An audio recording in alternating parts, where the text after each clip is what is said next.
Hermanos, les he preparado un breve video sobre el origen de la rivalidad entre judíos y samaritanos, que es un tema que cuando estudiamos atentamente la Biblia lo vamos percibiendo. Se menciona, pero quizá valga la pena detenernos un minuto y entender qué hay detrás. En principio mostramos el mapa de la tierra de Israel, del país de Jesús, y advertimos tres regiones naturales: el norte Galilea, el centro Samaria y el sur Judea. Las tres forman la tierra de Israel, las tres son lo que luego vamos a conocer como el país de Jesús. Y entonces tenemos que galileos, samaritanos y judíos son israelitas. Veamos esto en un poquito más de detalle. El reino se une y se divide. Aproximadamente en el siglo XIII a.C. se produjo la ocupación y el reparto de la tierra prometida entre las 12 tribus de Israel, ¿no? El antecedente inmediato es Moisés guiando a las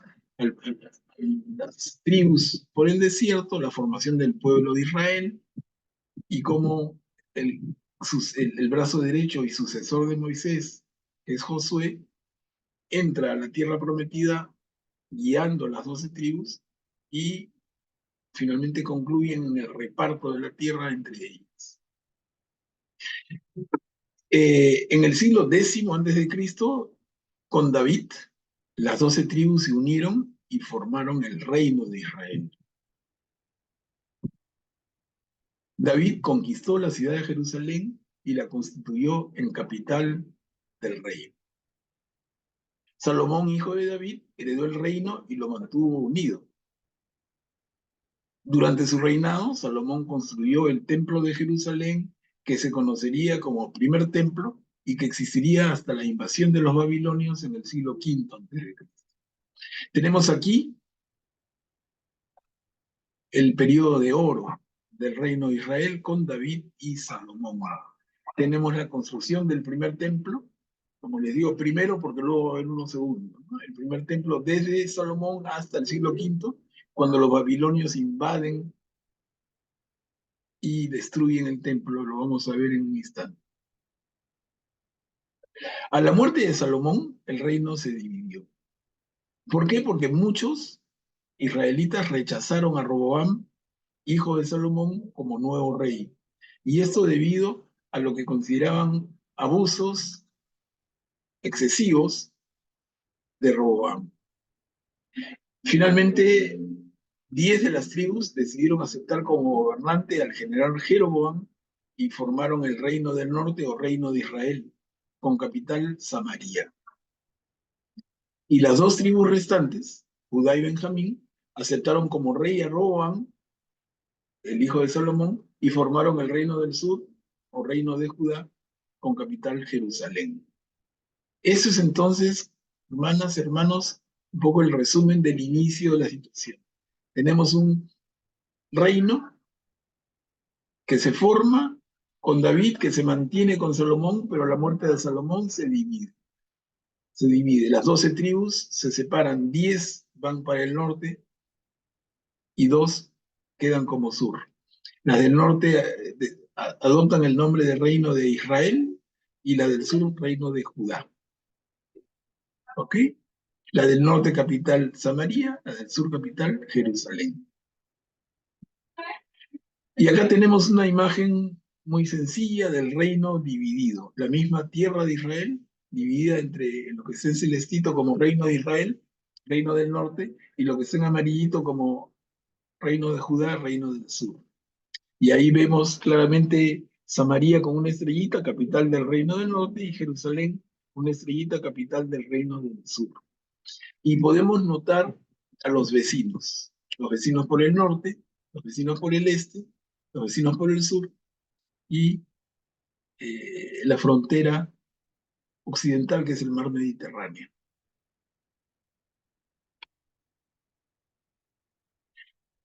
Veamos un instante la caída del reino del norte, ¿no? Recordemos entonces, el reino está dividido entre norte y sur. El reino del norte cae primero. ¿Qué sucede? El reino del norte tuvo gobiernos poco estables y empezó a vivir la amenaza de su poderoso vecino del norte, el imperio asirio.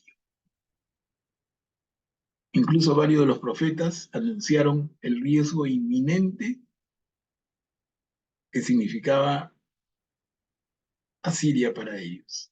Finalmente, el reino del norte cayó bajo el poder asirio y su población fue mayoritariamente desterrada a Nínive, Nínive, capital del imperio asirio. Un remanente de población quedó en su tierra que fue ocupada por soldados asirios. Hacemos un pequeño salto aquí, porque mientras tanto, mientras esto sucedía en el norte, el reino del sur pudo conservar su independencia relativamente durante 150 años.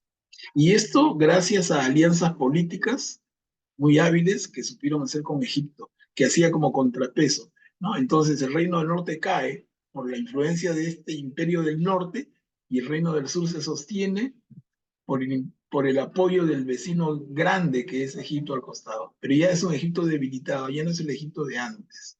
Entonces el apoyo no va a ser tan duradero.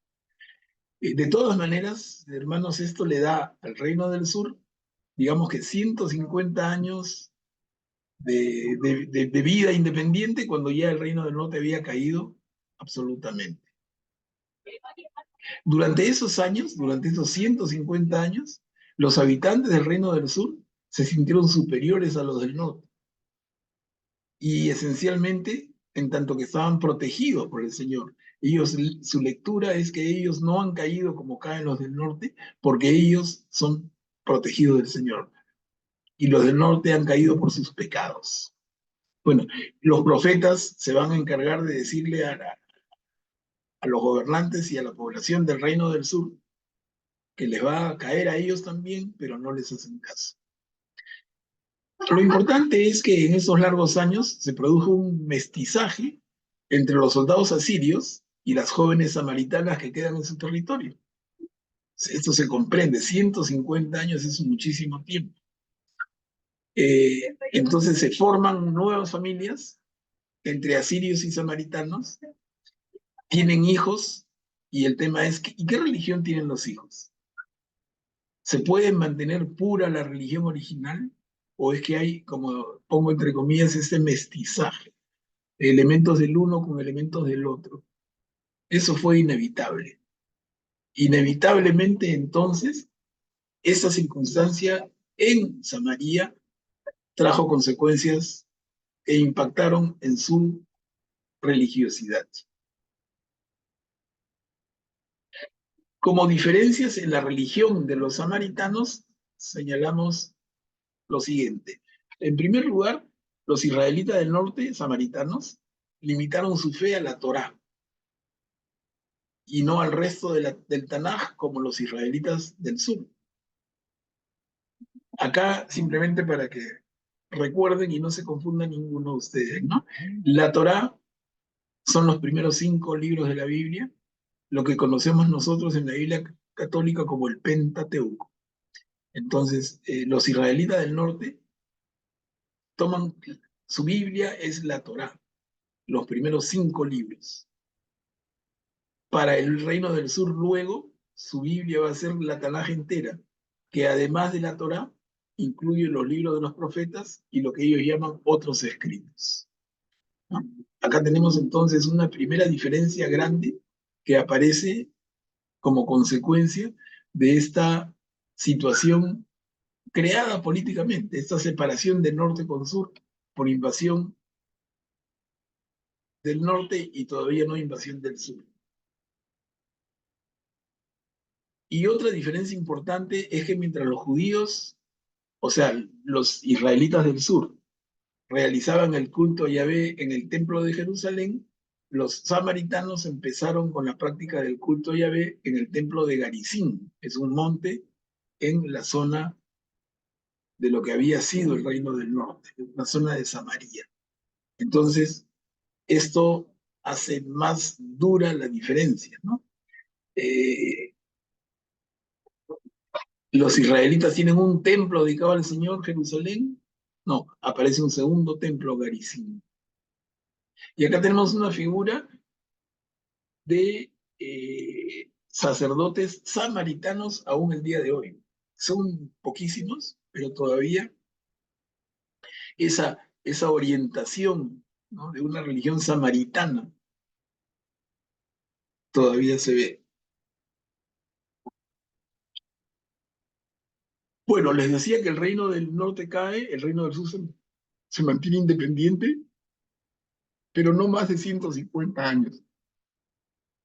En el caso del reino del sur, ellos van a sufrir con la invasión de los babilonios en el siglo V.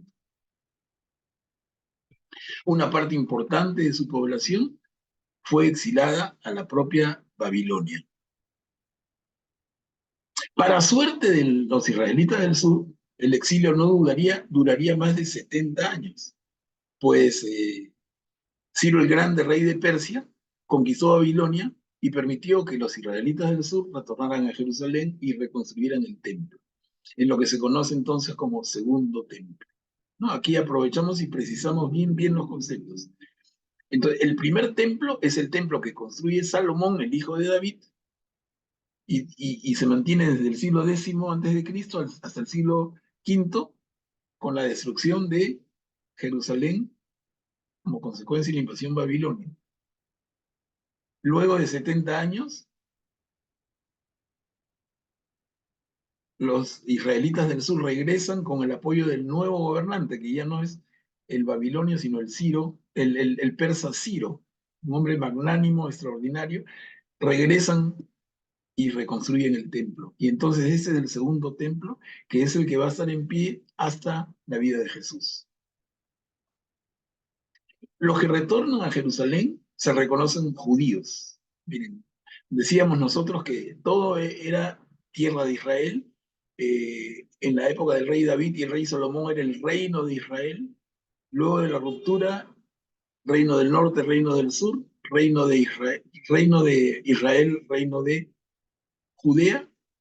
Y entonces Israel cae y se dispersa. Realmente no lo comenté, pero la invasión asiria al norte es muy fuerte y las tribus, el destierro a Nínive, es un tema del cual difícilmente se van a poder reconstruir alguna vez.